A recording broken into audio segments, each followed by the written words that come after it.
You know, that feeling, right? That little buzz.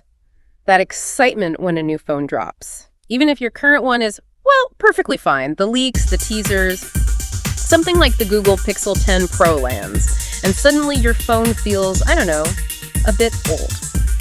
Welcome to the Deep Dive. Today, we're slicing through all that launch hype. We're digging into everything you need to know about Google's newest flagship.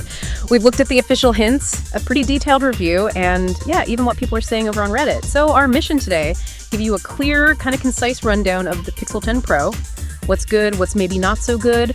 We're aiming to cut through the noise, give you those key takeaways so you can figure out if this thing actually fits what you need. The big question then, is this the year for Pixel? Or is it still that brilliant, but maybe slightly flawed, alternative? Okay, let's dive into the buzz. The launch, the first impressions. How did this phone even arrive on the scene? Google's pretty good at teasing, aren't they? That little 13-second clip showing the 10 turning into the camera bar. Yeah, and highlighting that moonstone color. Looks slick. Right, and they did those promo codes too for early signups, trying to get people hooked from the start. But then classic Google. Yeah. The leak. Oh yeah, the Play Store banner. Just spilled everything. The whole lineup, Pro XL, even a new Pro Fold. And it hinted at a discount too, right? Yeah. And that indigo blue for the standard Pixel 10. Exactly. All that before the official August 20th launch date for the Pro. So quite the dramatic entrance, you could say. All right, so onto the phone itself, holding it. What's the verdict? Reviewers seemed pretty consistent. Yeah, the word is refined.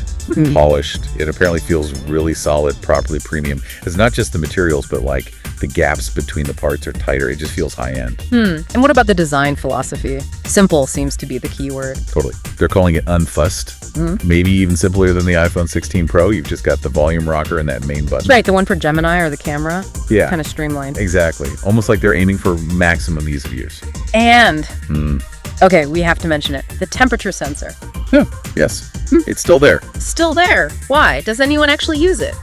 One reviewer joked, it's good for confirming your phone isn't like frozen solid, and maybe not much else. Seems like a quirk Google's holding on to. Weird. And colors. Pro models sticking to the serious shades. Yep.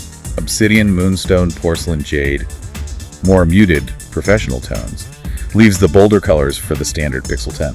Okay, from the solid feel to the screen, the display, this seems to be a major focus area. Definitely. They're really pushing the brightness and eye comfort. We all know that struggle, right? Squinting in the sun or your eyes burning after scrolling at night. Exactly. So the promise here is a much smoother, easier viewing experience. And Reddit users seem pretty happy with the adaptive brightness improvements too. So what are the specs telling us? It's a 6.3-inch LTPO OLED, QHD plus resolution. That sounds sharp. Very sharp.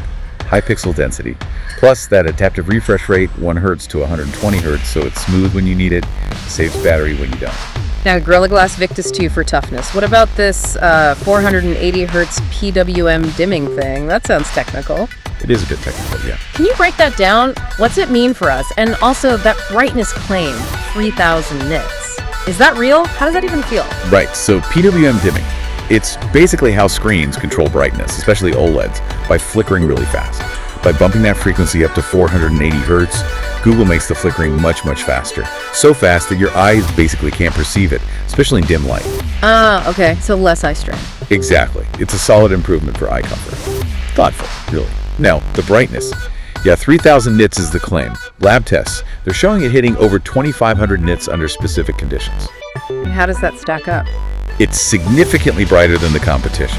Like, the Galaxy S25 Ultra is usually pegged around 1900-ish, the iPhone 16 Pro, maybe 1,500 plus nits in similar tests, so number-wise, it's winning. But here's the thing about perception. Our eyes perceive brightness logarithmically, meaning doubling the nits doesn't make it feel twice as bright. So while that jump, maybe 11% brighter than something already super bright, is measurable, critics are asking, is it perceptually that big a deal? Right. Is that where the engineering effort should have gone? Potentially. Yeah. You wonder if it's a bit of a spec war focus, when maybe other areas needed more attention. That's a really good point. So impressive numbers, but maybe the real-world wow factor is a bit more subtle. Okay, let's shift gears. AI. This is Google's playground, right? Supposedly, yeah.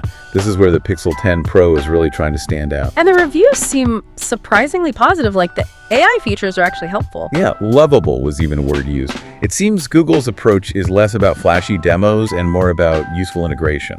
So how does their AI approach compare? Are they getting it right where others maybe aren't? Well, if you look at the broader picture, Google's strategy seems to be about subtle, almost background assistance, things that just work. Often exclusive to the Pro models, too. It feels less like some of the, let's say, extravagant promises from other brands where AI can sometimes feel bolted on, you know?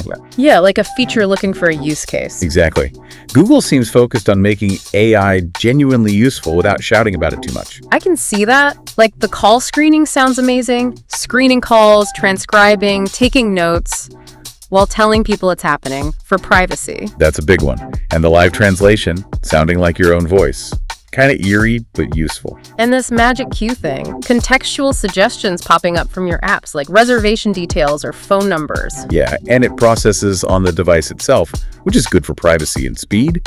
Though one reviewer mentioned it didn't always catch older reservations, so maybe not perfect yet. Still, pretty neat. Plus the creative stuff, AI wallpapers, themes that change color. And the photo editing.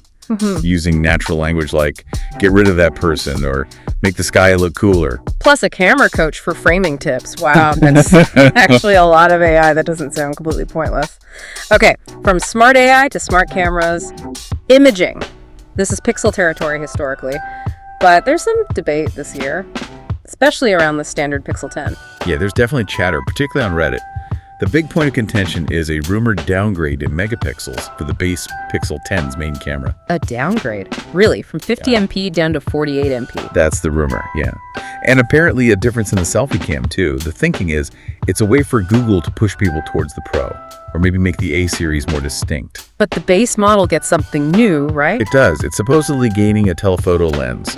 So for some users, that might be a worthwhile trade-off, more shooting flexibility, even if the main sensor isn't quite as high-res on paper. And Google's bet here is clear: software. They're relying on the Tensor G5's improved ISP, that's the image signal processor, and all their computational photography smarts to make up the difference. So lots of software magic expected. What about the two Pixel 10 Pro's cameras then? No downgrades there. Nope, the Pro seems solid. Still got the 50MP main, 48MP ultra-wide, and a 48MP telephoto with 5x optical zoom, plus telemacro, and a hefty 42MP ultra-wide front camera that does 4K video. And how are those Pro cameras performing in reviews? Pretty darn well, actually. Despite the Reddit skepticism about the base model, reviewers called the Pro cameras some of Google's best ever. Better than iPhone even. Often more colorful and detailed, yeah. Especially in tricky low-light situations. So the Pro seems to be delivering. Okay, strong showing for the Pro cameras, but any catches? Any downsides to all that AI processing? There were always trade-offs, right? One reviewer mentioned the 100x AI zoom could get a bit unstable. Okay. Shaky zoom. Yeah. And the AI photo editing, while powerful, sometimes apparently smooths out textures you wanted to keep. Or it can just be slower than doing it manually if you know your way around editing apps. Right, not always faster. So the overall camera strategy feels like clear segmentation. Pro gets the top-tier hardware and features. Base model gets a telephoto, which is nice, but relies more heavily on that software processing to compensate for maybe less impressive sensor specs. It's a very deliberate tiering strategy. Right. Which brings us to performance. You've got all this AI, this amazing display, great cameras. Surely the engine underneath is top-notch. But, Yeah, this is where things get tricky. The Tensor G5 chip. Reviews are calling it a bit slow. Still lagging behind the competition. Not just benchmarks, but actual use. Exactly. Real-world problems like noticeable delays when you use the high-res camera modes or motion photos. You could actually miss shots because the phone is thinking. Ouch. For a camera-focused phone, that's not good. It's not. And here's the really weird part. Benchmarks showed the cheaper Pixel 10, the one with 12 GB of RAM, actually performing better than the Pixel 10 Pro with 16 GB of RAM and CPU and graphics tests. Wait, what? How? The reviewer called it terrible tuning. It suggests maybe the software optimization isn't quite there on the Pro, or there's some other bottleneck. So what's the bigger picture here for Google's chip strategy, if it can't even run its own features smoothly? It really raises serious questions. Is Google sacrificing that raw, snappy performance needed for a flagship phone in favor of optimizing for specific AI tasks? And is that the right balance? Because this isn't just a minor lag. Some reviewers are basically saying Google needs to rethink Tensor entirely. Maybe look at Qualcomm or MediaTek again for future chips. Yeah. It's that serious. Whoa.